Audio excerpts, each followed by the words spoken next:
cool shoe sketch I did.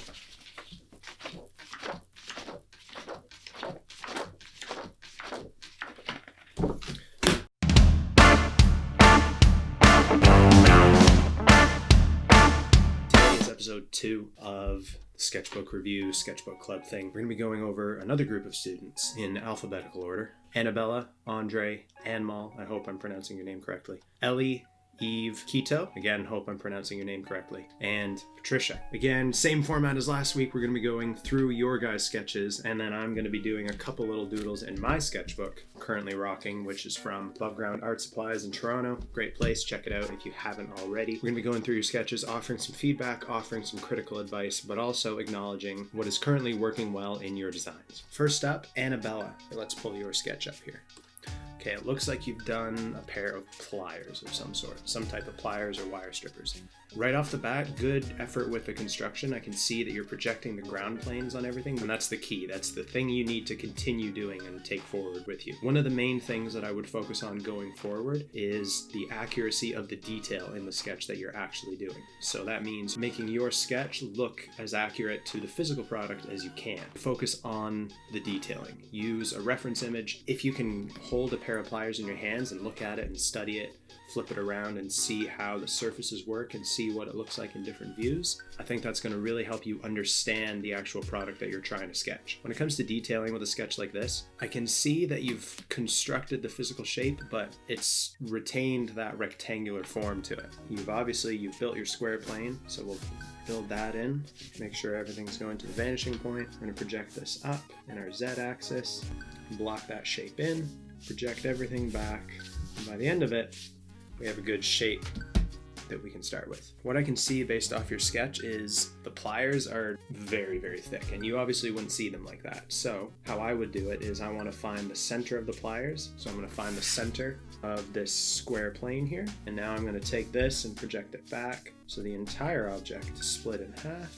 Basing everything off of the middle axis, I'm going to simply pick some points along here, and I've established that now as the height of my plier handle thing, but it's kind of little bits of product detail. I'm going to take this and project it up, following my perspective, bringing everything back down, getting all these lines in place here. I'm going to try and attempt at a little bit of the detail features that you've added on the top of your sketch. So I'm going to really lightly project in these details. I know that it's going to need to grip something, so I'm going to add like a little bit of texture there as well, just to really help add a bit to the realism. So now I've got kind of the bones of this thing constructed. So now I'm going to add line weight. Light source is coming from that way. So the bottom is obviously going to be a lot darker. You can see a little bit of a detail feature there where you can see that it's two different surfaces being broken up. Two different surfaces on the same plane. Especially with these pliers, since there's going to be a direct split right down the middle where the two halves go like that,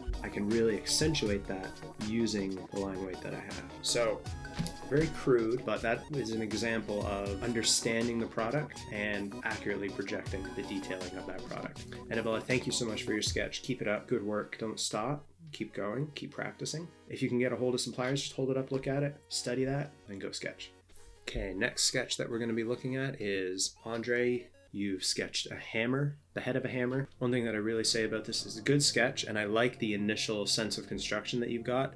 It's kind of light, it's a little loose. One thing that I would say though is to go further with the construction is you've done it very loosely, which is okay, but for the place that you're at right now where you're still doing a lot of learning and soaking everything up like a sponge, it's better for you to go farther with the construction than to not go far enough. And I do quite like the viewpoint that you've chosen. I think that's a very good viewpoint for a product like this. And one thing, again, broken record just like from last week, is the importance of line weight in your sketch and how the line weight translates and helps describe the form that you're trying to show off on your page. We're going to focus on the head of the hammer, and so that means we're going to do kind of a rectangle form initially. It's the bulk of it, and it's going to break off to produce the hitting part of the hammer. I'm constructing each separate part. That's the important thing to take away here. Project this just a bit farther out. So right here, that's the basic construction of the hammerhead that I'm going for. And now I'm going to start building this out. So I'm going to get the square plane, get a rough large ellipse in there. This is going to be where the hammer meets up with the base here. It's not an ellipse, but it's not a rectangle. It's kind of this weird thing in between. Hammers are like pliers. It seems like all hand tools are just a weird thing to draw for some reason. I don't know why. Now for this line for the front, I'm going to taper it a bit, claw the hammer, bring this forward. It is a good attempt at detailing as well. That's another good thing that I noticed when I was looking at your sketch. You've broken up the surfaces on the claw of the hammer, which is something that people can kind of just gloss over. Basic, very rough, very loose. But I also started off and I had the main rectangle form. I had another smaller square that I projected off of it, and I projected kind of this triangular shape for the front claw part of the hammer. And that's the important thing to take away here, is that I'm not treating it as one giant mass that I'm cutting away. It's little pieces that I'm building together in the sketch. And obviously line weight's going to be a lot lighter on top because the light is coming directly down. And this right here, where you have two overlapping forms, overlapping surfaces, this is where you can create that sense of depth just with a dark edge and a lot of line weight. And right here on the bottom of the ellipse, that's probably going to be one of the darkest parts. And I also know that that's not a sharp edge either, so I'm just going to go in and add the second line, give it a bit of a softness. So very simply, that's an example of how I would project and construct your product, but also using line weight so that your sketch does not get lost on the page. All right, next person, Anmal. I really hope I'm pronouncing your name correctly there, Anmal. Anmal, great exaggerated perspective here with the shaver head. Looks really, really cool. It's a very strong exaggerated perspective, which in this case, for something that's so small, the great exaggerated perspective makes it seem huge, and really good work on detailing as well, especially with something that has so many lines that are very close together with the razor blades and detailing on the handles. Done a great job at portraying that. Now, here's an example where finishing the sketch in a sketchbook can be kind of interesting, because I can see you've gone ahead and you've done 3 different views of a shaver head, but you haven't bothered to go ahead and sketch the rest of the body, which is fine. But if you're going to do that, the way that I would approach it, kind of finishing off the sketch on the page, is as follows. Following the viewpoint that you have, right? So there's a very loose form of details on our shaver head. Kind of gets brought back a little bit into this handle form. I'm trying to mimic the sketch, the shaver that you've got here. So I'm going to add just a bit of really quick loose detail to this, just to help make the sketch look a little bit more complete and to help illustrate my point. We have this main body here, and then it does separate into a new form, a new body. Maybe I'm feeling kind of lazy and I don't want to sketch the entire rest of the form, but it kind of looks a bit unfinished. So, black Copic marker. You can use a Sharpie, you use whatever black marker you want. What I would do, kind of drawing like an exaggerated S, and where the sketch meets up, how I would treat it, just add a bit of line weight as if it's kind of coming out of the page. Maybe I'll add just a bit of detailing on there that may or may not make sense. That's how I would treat it. And another thing is doing clean lines. Sketch looks good, but the lines can be cleaner, especially doing something like that where you have a lot of lines that are very close together. Just practice on, even on a separate page or the back of your sketchbook page, going over lines and seeing how many times you can go over the same line and how close you can get them together. And the more you do this, the more control you learn, and ultimately the cleaner line weight you have at the end of the day. So, Anmal, thank you so much for your sketch. Turned out pretty rad. I hope that you can take some of these tips, pieces of advice, and do some really gnarly stuff. So thank you. On to the next one. Ellie. All right, Ellie. This is a great start at, again, sketching just really weird tools. Like hand tools, for some reason, are just weird to sketch. And I'm glad to see that you're projecting the detail and projecting lines in your sketch. I can see the essence of basic construction, which is good to see, and it's good that you're doing that. One thing I will get you on, though, is line weight. The line weight is all the same. Everything has the same weight to it. There's no difference or contrast. That can kind of hurt the sketch if you're presenting it to a client or in class. And I can see that even though you've gone through the effort of constructing the sketch, somewhere along the way it's kind of started to wibble and wobble around. An easy trick to work around that is start off the same way that you've been doing. I'm going to project x-axis up first. I'm going to establish my square plane on the bottom, get these points, and bring everything up. Again, practicing doing these long straight lines, again following perspective, so then I can choose to break it down into the wider part of the handle, the smaller part of the handle, and I'm doing all the construction first before worrying about any details on the page. Okay, I'm going to find my center point down at the bottom here, and I'm also going to do the same thing at the top. This is going to give me a consistent reference line from the top all the way down to the bottom. Now I can go in and start projecting these other ellipses, but I'm constantly referencing these lines that I've built up to make sure that everything is going up straight. This is all still very loose construction. That's another important thing to remember. And I'm going to taper the line weight to get lighter as it goes up. And as I go through the sketch, I'm going to take a step back and look at it and see, okay, is everything going up straight? And if it's not, if stuff is starting to go really weird and wonky, then I can stop myself, notice that mistake, and then go back, maybe restart it. And if you lose 5 minutes, 10 minutes doing a sketch, who cares? It's not the end of the world. So that's one thing that I would say to you is don't be afraid to stop what you're doing and just step back. Look at it, see how it's behaving, and then go back into it. Another thing you can see here, I'm putting a lot of dark line weight at the bottom because my light source comes from the top and that everything is going straight. I know that this line, making sure that all the lines are properly following forward. Otherwise, you're going to get this thing that looks like it's the Leaning Tower of Pizza and it's just going everywhere. And at the top here, where you're going to have a bit of a lip, don't do a hard edge because that means it's like a right angle, and that's not the case. It doesn't happen. Really, I hope that shed a bit of light or maybe gives you another idea on how you can do the sketch. Just make sure that all those lines follow the sketch properly. And thank you again so much for your sketch. Ellie, it's great to see that you're attempting something like this. Keep going, do more of these. Instead of just doing 2 on a page, maybe try 3, try 4, try 5, try 10 on the same page. Just try and line them all up looking nice and crispy. So again, thank you so much. On to the next one. Okay, this next one that we're doing Eve. Eve, you've got a DSLR sketch for us. Maybe it's a Canon 5D, something like that. It's good to see that you've gone through the effort of doing some detailing on the buttons and the shutter wheel at the front there. It's also good to see that you've gone through the effort of detailing out the grip. One thing with cameras though that's tricky when it comes to sketching them is they're kind of this weird oblong type shape. So again, think of it like we did with the hammer. Think of it as an additive process. So you're breaking it down into multiple different shapes that you're kind of Lego block building together. And basically you're adding rectangles and rectangles to circles to rectangles to squares to boxes.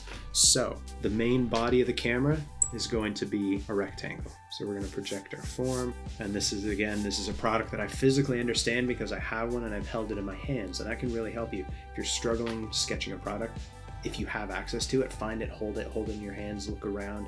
Main form right there. Now we're going to add the grip. And the grip we're going to add in the form of just another slimmer rectangle, except what I'm going to do for that is to break it down just simply.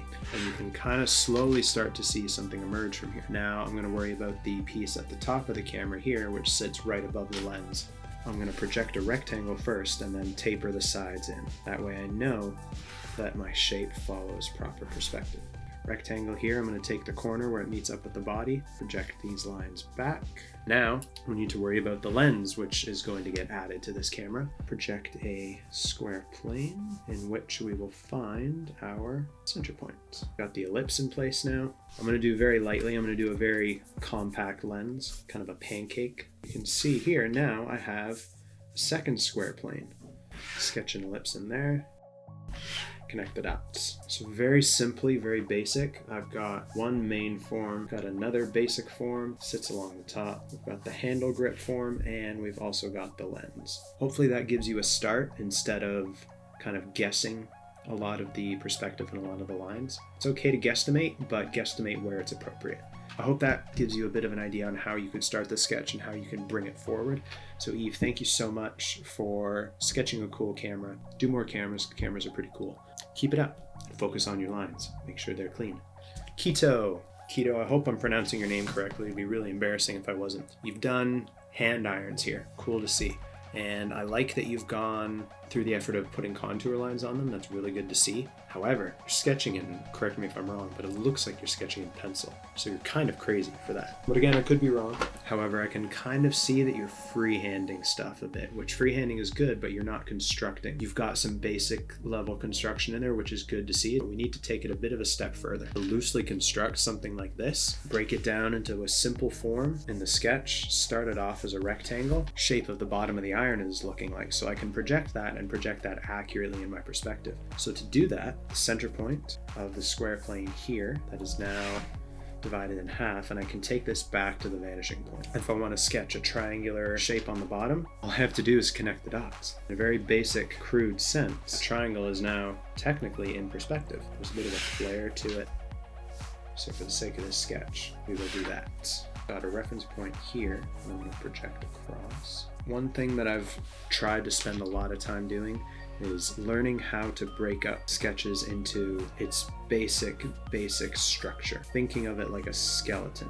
And it's a really important thing to understand, because in doing so, it allows you to really think differently about the product that you're sketching, and ultimately to really break it down and make it easier to draw. Project as much as you can. What I'm doing here is I'm building up the skeleton. But the important thing to take away from this particular piece is the importance of construction. Keto, thanks a bunch for your sketch.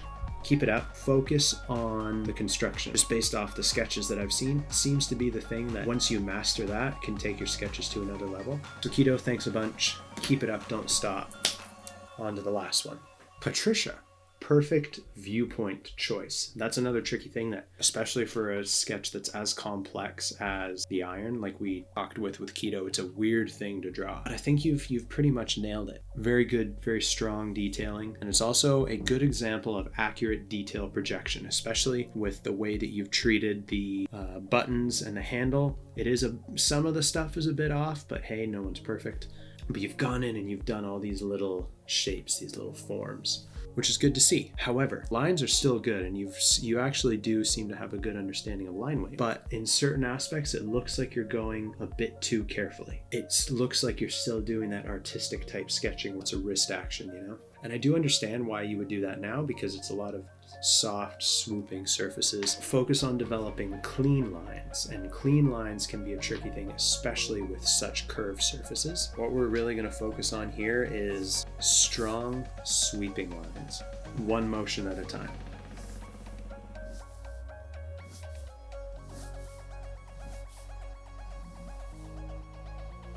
And as you do these lines, you're going to see, the more you practice, your hand will slowly start to follow particular lines and particular patterns. If you want to add heavy line weight, don't be afraid to go slow. It doesn't have to be super quick, fast lines all the time. The important thing to see here is that I'm not going in and I'm not doing that, making sure that it's one line, 2 lines, 3 lines, 4 lines, all overlapping the same thing. It adds a bit of gracefulness to the sketch, and obviously that comes with practice, that comes with time. It's important to get into the habit of it now, building up gradual line weight. Patricia, that is what my advice to you is.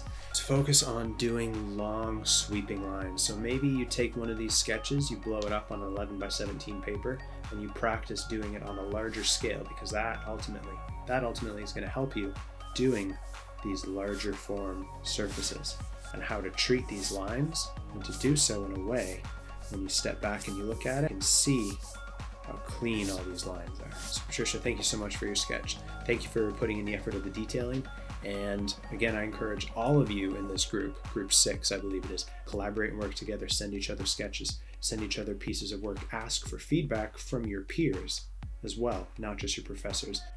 And again, all of you, Annabella, Andre, Anmal, Ellie, Eve, Keto, and Patricia, thank you so much for your sketches this week. Thank you so much for putting in the time, and also for choosing industrial design as an education path, because it's pretty atypical. Not many people do it, and for you guys to be involved in this process and this learning experience, it's a pretty cool thing. You guys were picked out of a pretty large group of students, so it's important to remember who you are and where you're at right now, and who would want to be in your place. That's another thing. there's probably like 600-700 kids who want to be learning the stuff that you're learning now, but didn't get in. You got in. That's the important thing to remember. So, key takeaways from this week is construction and clean lines. That's a big thing. Focus on constructing the basic elements, the basic principles of your sketches, and also taking time, stepping away from the page a little bit, not working too close, and focusing on clean, consistent line weight. It's not going to happen overnight. It's going to take time, but it's something to work towards, okay? So again, thank you so much, and we'll be back next week for episode 3. We're going to be doing more student sketches. I have no idea who we're going to be talking about and who we're going to be talking to, but it's going to be fun. So thank you. See you in the next one. Peace.